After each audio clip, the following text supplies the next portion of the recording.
Finance. It seems hard to learn. But is it really? Wall Street likes to overcomplicate everything money related, confusing a lot of people. Join us on this podcast as we help break down the world of money for you to understand from a relatable perspective. This is Finance Simplified. Hey guys, how's it going?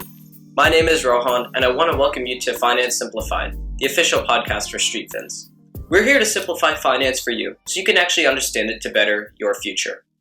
This episode is the second episode overall, and we have a very, very special guest for this episode, Howard Marks, with whom we'll be simplifying the topics of risk and market cycles in investing. Howard is the billionaire co-founder and co-chairman at Oaktree Capital, the largest distressed securities investor in the world, managing more than $120 billion. I couldn't be more excited for our upcoming discussion. Howard is pretty much an investing legend any way you put it. Howard co-founded Oaktree Capital in 1995 after having worked at the TCW Group. Howard is perhaps most well known for his writings. He has authored 2 bestsellers on investing, The Most Important Thing, and most recently, Mastering the Market Cycle, Getting the Odds on Your Side. But beyond books, the thing that Howard is most respected for are his memos to clients, which contain legendary investing insights. Warren Buffett, arguably the greatest investor of all time, has praised Howard Marks for his memos, and he said, and I quote, "When I see memos from Howard Marks in my mail, they're the first thing I open and read. I always learn something." We'll definitely be talking about his memos in this episode. Howard majored in finance at Wharton and received his MBA from the Booth School of Business at the University of Chicago. When it comes to the best and most respected investors, you really can't get much better than Howard. Howard, welcome to the podcast. Thank you, Rowan. It's a pleasure to be here, and I look forward to it. All right. So today I wanted to talk about 2 subjects that you're very well versed and very well respected for your knowledge in, and that is risk and market cycles. But before we get into that, could we get kind of like an intro to Oaktree Capital, kind of what distressed securities are, because that's their primary focus, and how they differ from stocks and bonds and more traditional investments too? Well, Oaktree is what's called a global alternative investments manager with a specialization in credit. So we all know what global means. Alternative basically means not the basic stocks and bonds that constituted the normal media of investment up till, let's say, plus minus 40 years ago. In the last 40 years, people have been more innovative and more open-minded. More recently, most investors need returns higher than those which are expected to come today from stocks and bonds. So many people have reached out to alternative investments to supplement their results. Oaktree is a specialist in credit, which basically means debt or lending other than to governments. Credit does not apply to governments like the U.S. Treasury. And Oaktree is a specialist in credit and in particular in distressed debt. We've been investing for the last 31 years in distressed debt. I believe that our fund was the first from a mainstream financial institution. And, it basically means buying the obligations of companies that are bankrupt or expected to go bankrupt. Now, why would you lend money, in essence, to a bankrupt company? You don't expect to get paid interest as promised. You don't expect to be paid your principal at the maturity. And why would you do it? And the answer is that if, under the bankruptcy system, if creditors aren't paid, they get a claim on the value of the company. And so we make investments in the debt of troubled companies if we think the claim that we will receive is worth more than the price of the debt. It's really it's as simple as that. Of course, it's not always easy to figure out which it is. The people who can do it well are the ones who succeed. All right, thanks for that. Could you give an example of perhaps an investment in a distressed security? Perhaps, so you have a bankrupt company, right? And they go to you, they ask for a loan, right? And then that's not quite right. No. Companies have debt outstanding, usually in the form of bonds or notes. So we don't do these things generally speaking, in association with the companies. We go into the marketplace and we buy their debt.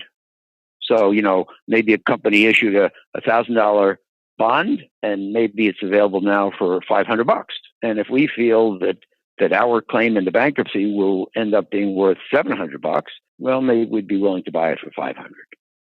Right. Okay. Thank you for that clarification. I want to know a little bit more about your history coming into the investing world. Now, how did you get started with finance and investing, and how did that lead to Oaktree? My dad was an accountant. I took accounting in high school, and I really enjoyed it. So I figured I would become an accountant. As you mentioned, I went to Wharton. Everybody told me I was lucky to get in. Probably they were right. I planned to study accounting, but once I got there, I was introduced to finance, and I switched my major over to finance. And then after that, I went to University of Chicago, which is now called the Booth School of Business. And I did study accounting. Well, I had learned what I needed about finance, so I went back to accounting to sharpen those skills, and also studied some marketing. And when I came out of the Booth School, which happened to be just 50 years ago, in mid-1969, I went back to Citibank. I had summer jobs at Citibank in 67 and 68, one of which was in the investment research department, and I enjoyed that. So I went back there in 69. And I stayed at Citibank for 16 years. I became director of research in the middle 70s, and then I switched to managing money in the bond area. And then from 85 to 95, I switched to Trust Company of the West, where I met the colleagues that I co-founded Oaktree with. And then in 95, we left TCW to start Oaktree, as you described. So could you talk about, because I live in the Silicon Valley, and we hear about people, leaving big companies to start their own companies all the time.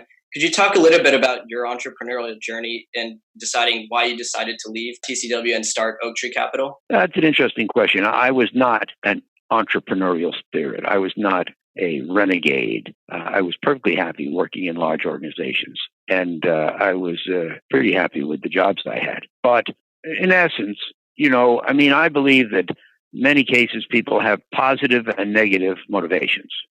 And I had the positive motivation that I thought I could run my own organization and accomplish more and also make more money.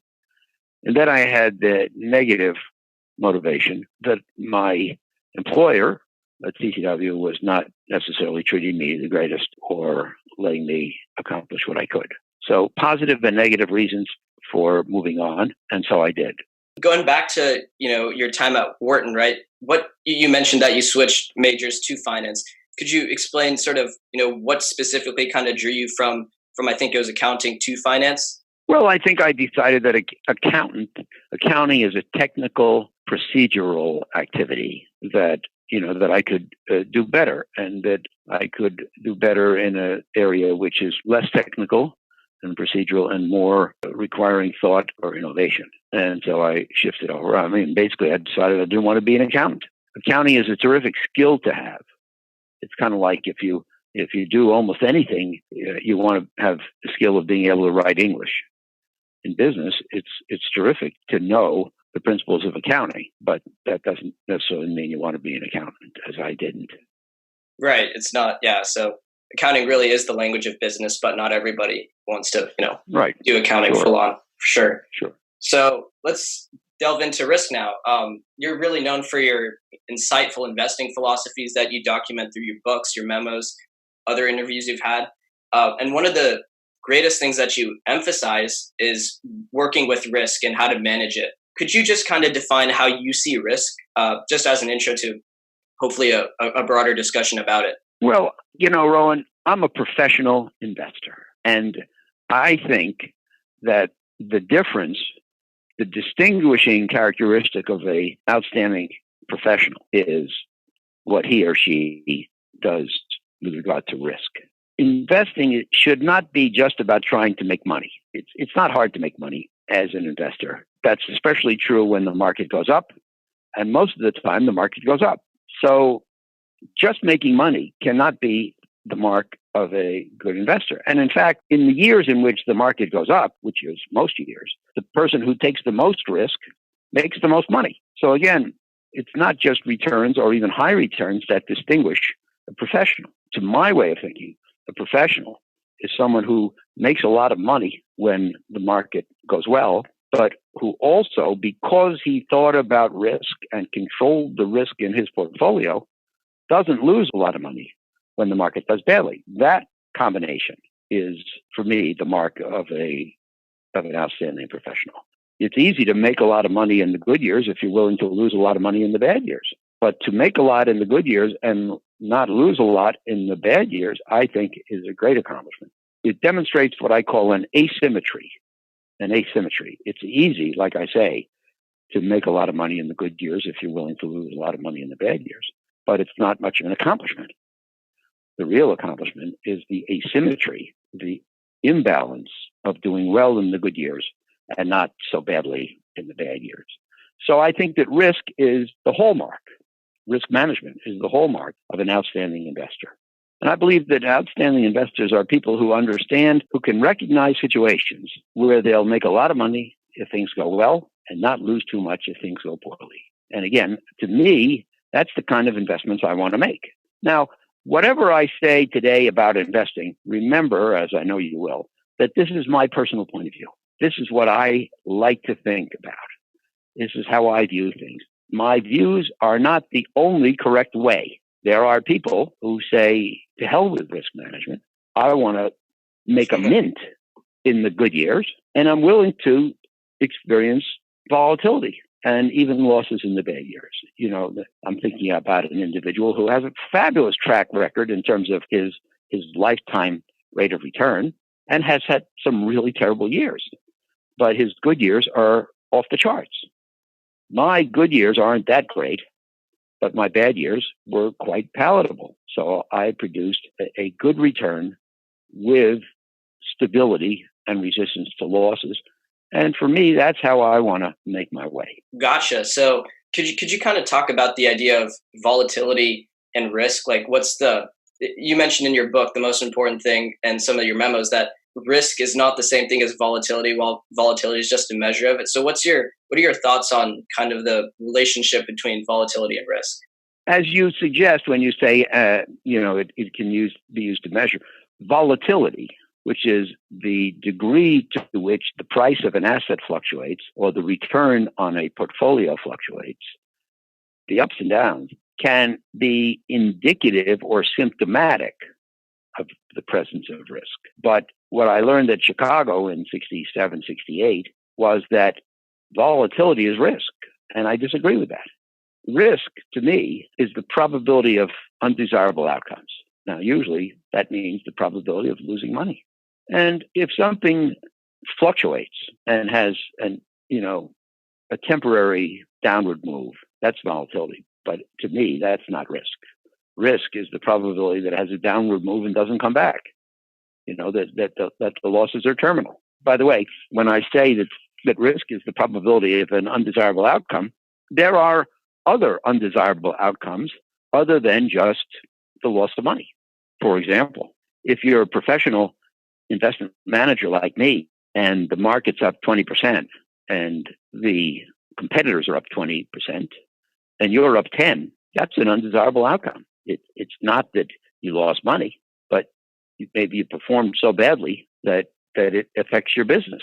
Maybe you have to find a new job. So there are a variety of possible negative outcomes. Losses are probably the obvious one and the most important one, but they're not the only one. So I think that's what risk is. And, when you think about it, riskier investments, in my opinion, it's not that they're more volatile, but what it is that they're more uncertain. The range of possible outcomes is wider and the negative outcomes are worse. And for me, that's the definition of a risky investment. You mentioned, the range of possible outcomes. Could you, and you've said in previous interviews and in your books that you tend to view the future as a probability of different outcomes. Could you kind of talk about that mindset and that view? Yeah, I wrote a memo. You mentioned that I write memos to the clients, and your listeners may be interested to learn that I've been doing it. Yeah, we'll link that to the description. Yeah, I've been doing it for 30 years.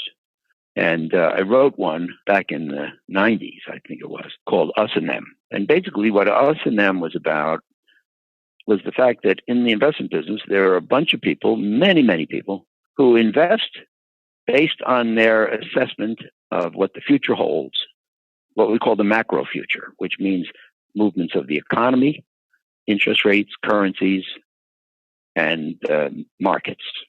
They predict the movements of these big things and they invest on that basis. A lot of people do that, maybe most. Then there's us, and we don't do that because we don't assume we know or can predict what the market and these other phenomena are going to do. when we started Oaktree, we wrote down our investment philosophy, one of the tenets of which was that our investment activities are not predicated on macro forecasts. And we've stuck by that rigorously. We don't believe, we don't have an economist on staff to tell us what the economy is going to do next year. And we don't invite economists in for chats. We assume that they don't know more than we do and that we don't know what's going to be. So our official mantra is that we never know where we're going in terms of the macro future, but we sure as hell ought to know where we stand. And later on, you and I will talk about cycles, and cycles are really all about where we stand today. But anyway, some people think they can control risk by being good predictors of the macro future, and we don't. We think the future is uncertain. The goal in investing is to have superior results, and we don't think that we or almost anybody else can do a superior job of predicting the future of the economy, currencies, commodities, and markets. Okay, yeah, so it's just really focusing on what you know, which is, you mentioned macro, so you focus really on the micro aspect, know as much as you can, and sort of leave the macro to be debated amongst the economists, the analysts. What I say is, let's try to know the knowable. And what I think where you can get an edge is knowing more than others about companies, industries, and securities. The micro, as you say, but not the macro. I want to learn more about kind of how you got this sort of mindset and thinking and opinion of risk. What shaped your thinking about it? Well, I would say experience. When I came out of Chicago, they taught me that risk was volatility. I might have believed it for a minute, but, I went to work at Citibank. As I said, I had a first summer job in the research department in 1968. The bank invested in what were called the Nifty 50, the 50 stocks of the 50 best and fastest growing companies in America.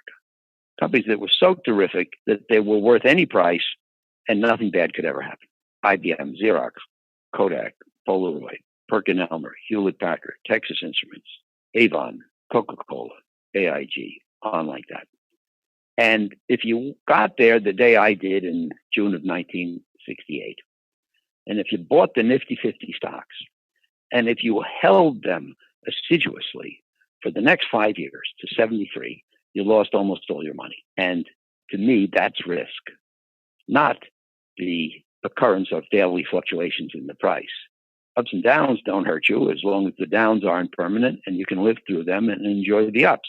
Buffett always says something like, I'd rather have a lumpy 15% return than a smooth 10. So, the absence of volatility, smoothness, is not that great a deal. Volatility itself is not such a big deal either. The really big deal is losing money. So, that's an example of the experience that I had that brought me to that realization. I also kind of want to talk about the way you kind of view the stock. You talk about, you don't know the future, so you have to know what you do know, and you kind of relate this to a metaphor about ticket bowls. Could you kind of briefly describe that metaphor? Because I feel like it'd be very helpful to kind of simplify. I think a good way to think about the future in investments is to think about, as you say, a bowl full of lottery tickets. And you're holding a lottery ticket. Everybody else has a lottery ticket, and there are a lot of tickets in the bowl. The question is, which one will be chosen? And let's assume that there's a payoff for a black ball being pulled from the bowl. If you can buy a ticket in the lottery, and if a black ball is chosen, you get paid. And if a white ball is chosen, you lose your money. So the question is, what's going to be chosen? Now, that there are some black balls and some white balls in the bowl. So in essence, in advance, you don't know what's going to be chosen. The way I think about this, Roland, is to say, does that mean we can't intelligently play the game? If there are black balls and white balls, and if it's black, you win, and you're white, you lose, does that mean that there's no such thing as playing the game intelligently? And the answer is no, because you may not know which ball is going to be chosen. And in life, we rarely do. But you may be able to deduce through your intelligence, hard work, and skill that there are more black balls than white. If the odds are in your favor, if there are more black balls than white balls, then you should play. On the other hand, at another time, you may conclude that there are more white balls than black. You're unlikely to be paid off. The odds are against you. You'll probably lose your money. Not every time, but more often than not. Then why play? Unless the odds are, unless the payoff is advantageous. So that's kind of my way of thinking. We don't know what ball is going to be chosen, and we almost never do. Think about it. You only know if what's going to happen if it's only black balls or only white balls in the bowl, and that's rarely the case. But most of the time there are black balls and white balls. But I think that if we work really hard and if we look at things objectively and if we're intelligent and experienced, I think we can figure out, as you say, what is the probability distribution? What are the likely outcomes and how likely is each one? So we can know something about the bowls in the bowl and we can bet intelligently based on that knowledge, but we just can't know for sure. But I still think we can get the odds on our side. And my latest book, Mastering the Market Cycle, that's the subtitle, Getting the Odds on Your Side. Yeah. And that is our goal as investors. Going back or continuing really on the topic of risk, you mentioned also that risk only manifests whenever a negative event occurs. And I think your memos are really well known for their simplicity. And I think really one of the cool things about your memos is that you include matrices sometimes. And you say, if there is a 2x2 matrix and it kind of outlines how if a negative event occurs and you've taken more risk in the market, then you lose more money, right? So could you kind of talk about the idea of how the outcome, right, can't really tell you the quality of the decision? Or could you kind of talk about that idea? Sure. First of all, as you say, risk may be present, but it only produces loss when there are negative events. Now, you, like the old me, live in California. And in California, we have earthquakes. And you may live in a house that has a construction flaw. And that construction flaw may represent a risk. But that construction flaw or risk is only going to produce a loss when there's a negative event. That is to say, an earthquake. So you must realize that risk and loss are two different things. Loss is what happens when risk collides with negative events. And now remind me of the second half of your question. Well, that pretty much answered it. It was just kind of like the relationship between, risk and loss. So yeah, that was So yeah, well, and you mentioned the matrix. So let's talk about the matrix. Yes. So you have a 2x2 matrix. And on one side, you have above average loss and below average loss. And on the other, let's say on the horizontal axis, and then on the vertical axis, you have good outcomes and bad outcomes, favorable outcomes and unfavorable outcomes. So if you have above average risk and favorable outcomes, then you get above average returns. And if you have above average risk and unfavorable outcomes, then you have above average losses. If you have below average risk and favorable outcomes, then you have below average gains. And if you have below average risk and unfavorable outcomes, then you have below average losses. So you can see that there is no strategy, either above average risk or below average risk, that will always produce above average results. That's why either being a risky investor or a safe investor is not in itself a route to success. And you have to aim for and achieve the asymmetry I described. That's the only way that you can have above average results under one set of outcomes without the risk of below average results under the other. Could you talk a little bit about the idea of that asymmetry that all investors are trying to achieve, plus the idea of alpha, or the idea that it's the investor's kind of own skill that's adding value? Yeah. At Chicago, they broke down the performance of an investment portfolio as consisting of three elements: alpha plus beta times X, where X is the performance of the market, beta is your own portfolio's relative sensitivity to market movements, And alpha is the contribution to the return from personal skill. Now, when I went to Chicago, they argued that the market was efficient. Assets are priced fairly and right. There are no bargains to find. There are no overpricings to pay. So there's no such thing as skill. And all returns came from beta times X. So if the market's up 10 and your beta is 1, you're up 10. If the market's up 10 and your beta is 2, you're up 20. If the market's up 10 and your beta is a half, you're up 5. Beta times X.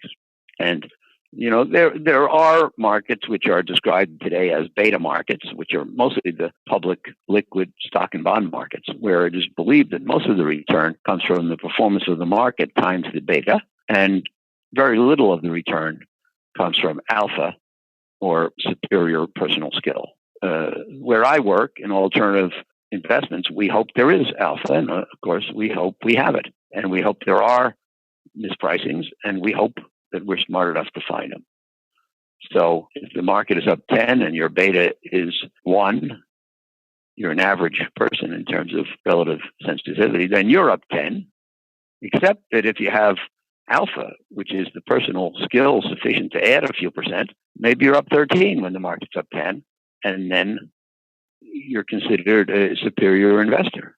And then, let's say a bad year comes along, and the market is down 15. And since your beta is 1, you would be down 15, except that, again, you have personal skill, which is able to contribute a few percent to the performance. So maybe you're only down 11. So if the market's down 15 and you're down 11, then they say, oh, look at that smart guy. Now, asymmetry comes from alpha. They're really the embodiment of each other. And if the market's up 10 and you're up 13, and the market's down 15 and you're down 11, that means you outperformed on the way up and you outperformed on the way down. And you're one of the best investors in the world. So that's why I say the goal is asymmetry. Yeah. And it comes from alpha or personal skill. Gotcha. So asymmetry comes from alpha or your personal skill.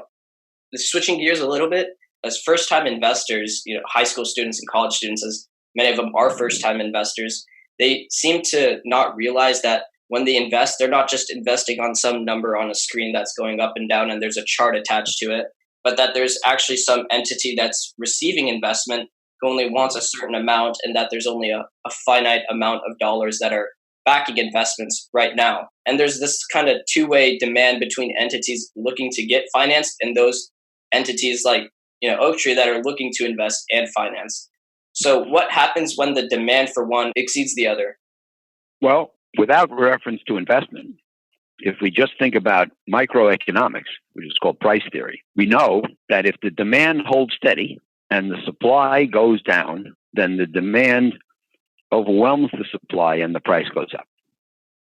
And if the supply holds steady and the demand goes up, then the price goes up. So the price of everything in the world, other than goods where the prices are controlled, are determined by supply and demand.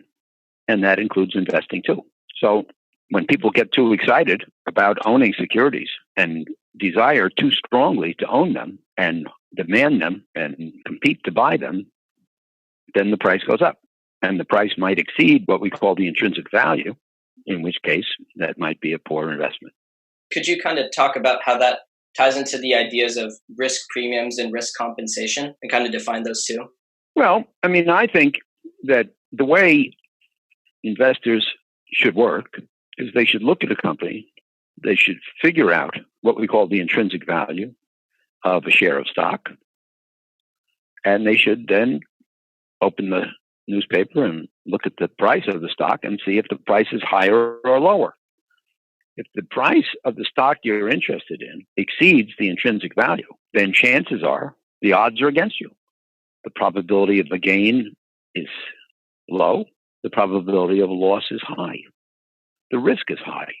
The expected return is low. But if you can buy a share of stock for less than the intrinsic value, and if your analysis of the intrinsic value is correct, then the odds are in your favor. It'll be easier to make money and hard to lose money.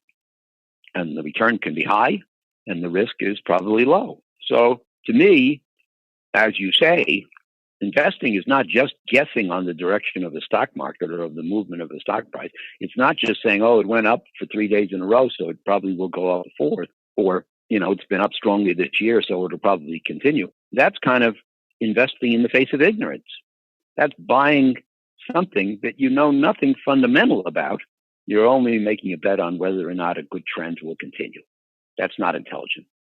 Intelligent investing consists of understanding what the stock is, what the company does, how its business is doing, how it's likely to do in the future, what a share of the stock has in terms of intrinsic value, and then looking to see if the price exceeds or is less than the intrinsic value. That's intelligent investing. It's a lot more work.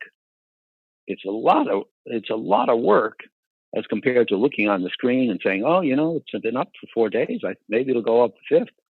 But all you're doing is taking a flyer, and you're betting on your continued good luck, which is not much of a plan. I would argue against that.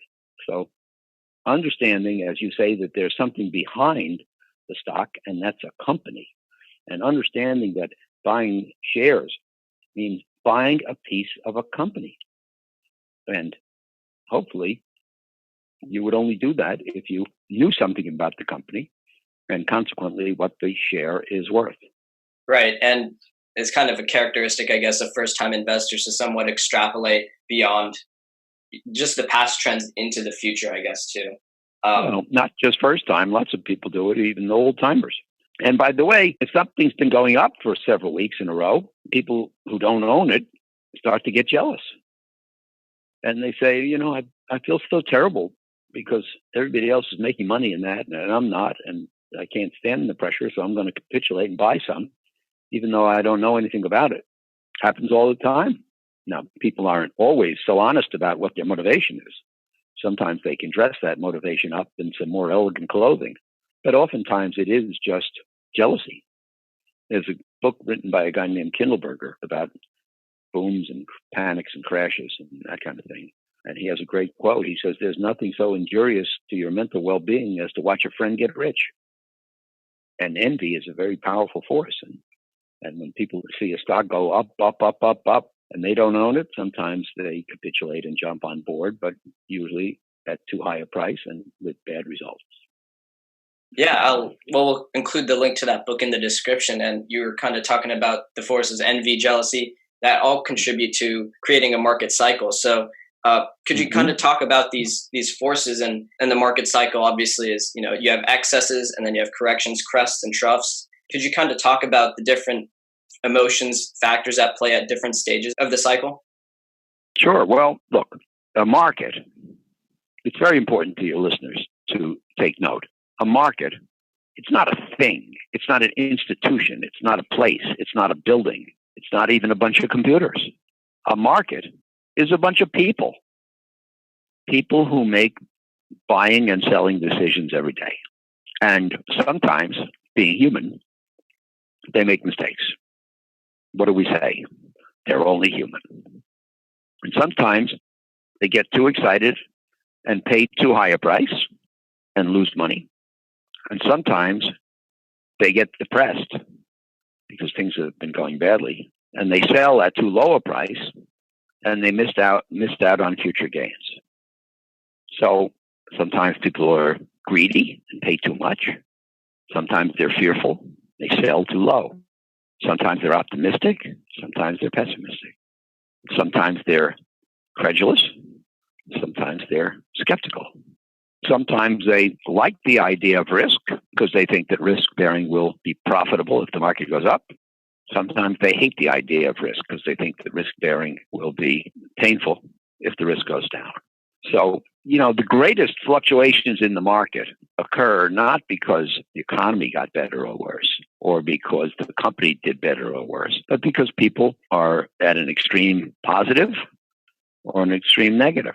We want to understand this behavioral stuff, and we want to take advantage of it as intelligent investors rather than succumb to it as part of the crowd. It's as simple as that. I think one of the really well-known examples of an extreme negative was the financial crisis. What was kind of going through your mind as you saw all these bankruptcies and all these failings happening? Well, look, it was a terrible time. The financial institutions and the financial system were cascading downward. We saw Bear Stearns fail and have to be acquired by JP Morgan. We saw Merrill Lynch on the brink of failure and have to be acquired by Bank of America. We saw many, many banks fail. AIG failed and so forth. And it appeared to be, it had the feeling of, especially when you add in the cascading negative emotions, it had the feeling of a downward spiral, what we call a vicious circle, a series of events which was negative and could not be interrupted. And a lot of people acted as if the financial crisis would go on unabated and the financial system would collapse and it would be a total disaster.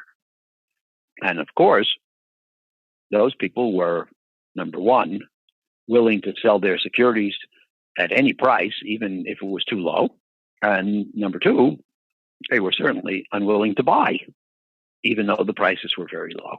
So we thought we had assembled a bunch of capital in the hope that an environment like that would unfold, and it did. We had the benefit at that time of, at that time I'd been in the investment 40 years, and my colleagues and I had been working together 20 years and been through some other ups and downs. And, we concluded, number one, that great bargains were available, providing the world didn't end. And most of the time, the world doesn't end. And also that it was our job to buy in those bargains. And if the financial world collapsed, it wouldn't matter what we did. But if the financial world didn't collapse and we hadn't bought, then we didn't do our job. So that was kind of our thought process. Nobody could prove, Rowan, that the world wouldn't collapse and that all the money in the world wouldn't become worthless. You couldn't prove it. And if you think about it, you rarely can prove anything about the future. But for us, the reasoning that I just laid out for you was our reasoning, and it was sufficient to get us to buy. And we thought we were making great bargain purchases. Now, we had lived through prior bad cycles, so we're able to do these things. We were able to keep our emotions under control, which is extremely important. And so Oaktree as a whole invested something like $650 million a week on average for the last 15 weeks of 2008, which adds up to $10 billion. And of course, it was a great time to be a buyer of assets. Why? Because the world didn't end. And that's really the story of how you can take advantage of an extreme negative cycle. During the crisis, right, there was this sort of, you wrote a memo, Race to the Bottom, that was kind of outlining all this money kind of being put into all these very risky mortgage-backed securities and all those types of investments. Could you, for our listeners, define but also explain the idea of cheap money and what a race to the bottom really is as it applies to investing? Well, most markets, when you study economics, you learn about markets. A market is a place where people meet, whether it's physically or virtually, to buy and sell stuff. That's what a market is. Stock market, bond market, shoe market, flower market, art market, gold market, whatever it is. People go there to buy and sell. Now, as I said before, as you mentioned about supply and demand, if the buyers predominate, if there are more buyers and they're more highly motivated than the sellers, then the prices will go up. And if there are more sellers and they're more highly motivated than the buyers, then the prices will go down. So it's the behavior of the participants in the market that causes direction of prices. So what Race to the Bottom, which I wrote in February of 2007, which is kind of on the doorstep of the financial crisis, what it said is that in an auction, the thing that's being auctioned off goes to the highest bidder. And if there are a lot of buyers, if the buyers outnumber the sellers, and if the buyers have a ton of money, And if the buyers are highly motivated to put that money to work, that money's burning a hole in their pocket, and maybe they're professional investors and for competitive reasons, they can't sit there with uninvested money. When all those things are true, then obviously the bidding in the auction will go too far. The thing that's being auctioned off will go at too high a price, at which point purchase will be a dangerous one. And basically that's what I thought was going on in February 2007. And I think that it turned out that what was going on. And, the buyers were eager and overcapitalized. And as a result, the prices went too high. And when the price goes high, the risk is high and the prospective return is low. And that was the case. And basically that's why we had the crisis. I think that's a really important point to remember, that the higher the price, the greater the risk that you have greater losses as well when the price comes down. And all things being equal. Now, it's important to say, when you make statements like that, Rowan, it's very important to say all things being equal. Sure. It all depends on what you're getting for your money. If you can't say that a $10 shirt is a worse buy than a $5 shirt, because maybe you get such a great shirt for $10, it's a much better buy than the $5 shirt, which is a piece of junk. So, we must be clear to our listeners that when we say high priced, we're not talking about a big number. We're talking about what it costs and what you get for your money. That's what it's all about. Right. Difference between price and value, right? Yep. Good. Could you kind of talk about the different stages of a bull market and a bear market? Back in the early 70s, I don't imagine many of your listeners were investing at that time, or even maybe alive. Yeah. Somebody said to me that they wanted to tell me about what they called the 3 stages of a bull market. Now, a bull market is a strong market, a rising market, positive market. And this person said to me, there are 3 stages. The first stage, when only a few independent-minded, unusually perceptive people believe that there could be improvement. The second stage, when most people recognize that improvement is taking place. And the third stage, when everybody and his brother thinks things can only get better forever. Now, this is so true, and of course it's a characterization, but it's so important to interiorize this example. In the first stage, if you are one of the few people who realize things could get better, and when we say things could get better, we mean the economy could improve, the market could go up, or a certain company could increase its profits, or a stock price could rise. If you're one of the few who recognize the potential for improvement, then obviously you are going to buy that stock at a low price because nobody else is excited about it, because there's no optimism and there's no buying in that stock. And if you pay a low price, again, the odds are in your favor. You're looking at a high return without much risk. But if you buy in the third stage, when everybody thinks things can only get better forever, then there's so much optimism.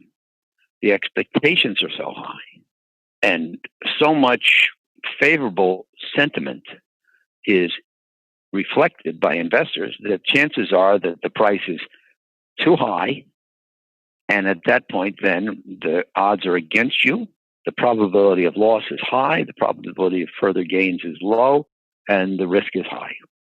So it means a tremendous amount whether you're buying in a period of optimism or pessimism. And this is the polarity, the swing that you and I mentioned earlier. But you want to know if the other buyers are optimistic or pessimistic. You want to buy when they're pessimistic, and you want to sell when they're optimistic. And by the way, you might want to sell it to them.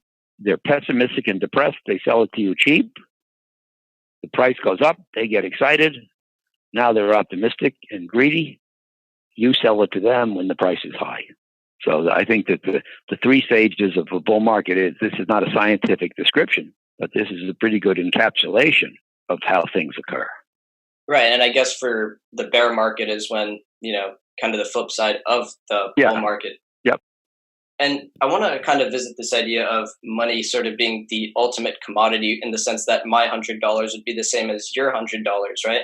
And then there's the idea that whether you have expensive or cheap money. So could you kind of define cheap money, because maybe it's not sometimes clear to other people, the idea of cheap money or more expensive. Well, I think by cheap money you mean plentiful money, and sometimes in the world there's money every place begging to get put to work, and consequently you have investors who are willing to pay high prices to employ their money. And sometimes money is scarce, nobody's eager to put it to work, and assets can languish cheap because nobody's want to buy them. So again, this is another thing you want to assess the climate. Is money plentiful or scarce? Are investors eager or reticent? My new book, Mastering the Market Cycle, is all about these swings in psychology. I guess the most cheap money would be available at the time when everyone's optimistic, when everyone's thinking, if I invest, it'll actually, provide good returns. But in fact, that's the time we're at the top of the market cycle when everything is, seeming to be good. Well, money's pretty cheap today. Interest rates are some of the lowest in history. Money is plentiful. It's easier to get a loan from a bank. It's easier to find for investors like me to find clients who want to put money into my markets. So again, yeah, a lot of money around, prices high, prospective returns low, risk high. And this is the identity that we have to work to distinguish. I want to sort of talk about the role history plays in investor psychology, and the fact that history, like no one could have predicted based on the past leading up to the financial crisis that, it could have been that bad. So how should we think about history, and how should beginner investors sort of involve history in their thinking about investments? Well, there was a philosopher named Santayana who said that those who are ignorant of history are doomed to repeat it. History is littered with people who made mistakes. And if you learn from the mistakes of others in history, you don't have to make them yourself. But if you are ignorant of history, then you will have to make those same mistakes in order to learn the lessons. Now, in theory, the great thing about being a human, as opposed to other species, is that humans can learn things without experiencing them. And as a consequence, they don't have to learn through trial and error. But that's only true if you educate yourself. And, one of the best ways to educate yourself about the things we've been discussing today and their historical perspective is to study history. And, in history, if you study it, you can assess what made the market go up at a certain point in time and what made the market go down at a certain point of time. And are those conditions out there today?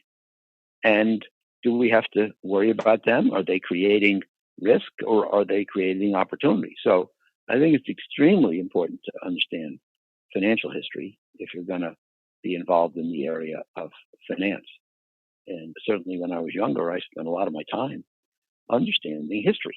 And the cycles that you've been talking about are what create the risk. When the market is high in its cycle, the probability is against you. The probability of high returns is poor. The probability of loss of money is high. And the reverse is true when the market is low in its cycle. So you have to understand the history of cycles, what makes cycles, what causes them, what have some historical cycles look like, and what can we learn from them in order to, as I said before, benefit from cycles as opposed to being victimized by cycles. You want to buy low and sell high. Everything in the human condition conspires to make people buy high and sell low, buy high when they're optimistic and sell low when they're depressed.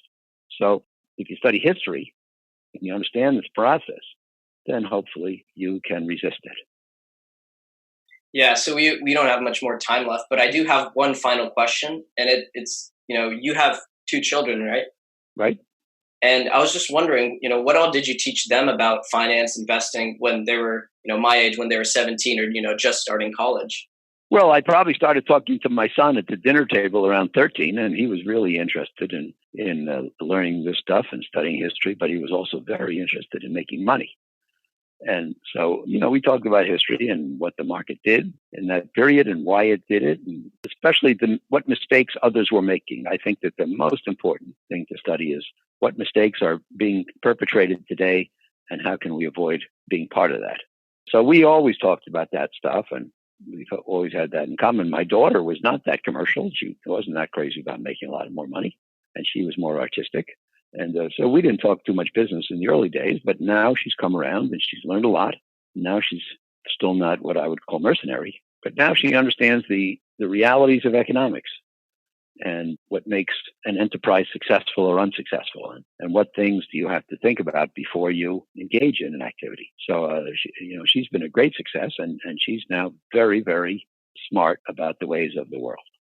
And as you can imagine, raising kids and seeing them grow to a place where you're happy with who they are and what they do is the greatest reward in the world. I think that's a fantastic place to finish this great conversation up. Thank you so much for doing this, Howard. It was a great conversation. Well, I hope the young people who are listening will be interested in this stuff, will understand that it's complex, and will put in the effort to understand the realities in depth. But it's a fascinating field where there's no technique which always works. Every day you have to invent a new solution. And it's challenging, but it's also very, very rewarding. So it's been a pleasure speaking with you. Hey guys, I want to thank you so much for listening to this episode. It truly means the world to us. Please give us your thoughts and feedback on today's episode, what you liked, disliked, and what we could do better. Once again, thanks to the legendary Howard Marks for the amazing conversation. I hope you guys learned more about risk and market cycles in this episode. Once again, we are really happy that you're taking the initiative to learn finance and to better your future. If you'd like to get in touch with us, please email streetfins@gmail.com. And if you haven't already, we highly encourage you to check out streetfins.com for articles, videos, and other content, and to subscribe to our newsletter. Join the StreetFins community and follow us on social media, links in the description, and share us with your friends so that they can learn about finance too. We'll talk to you next time on Finance Simplified.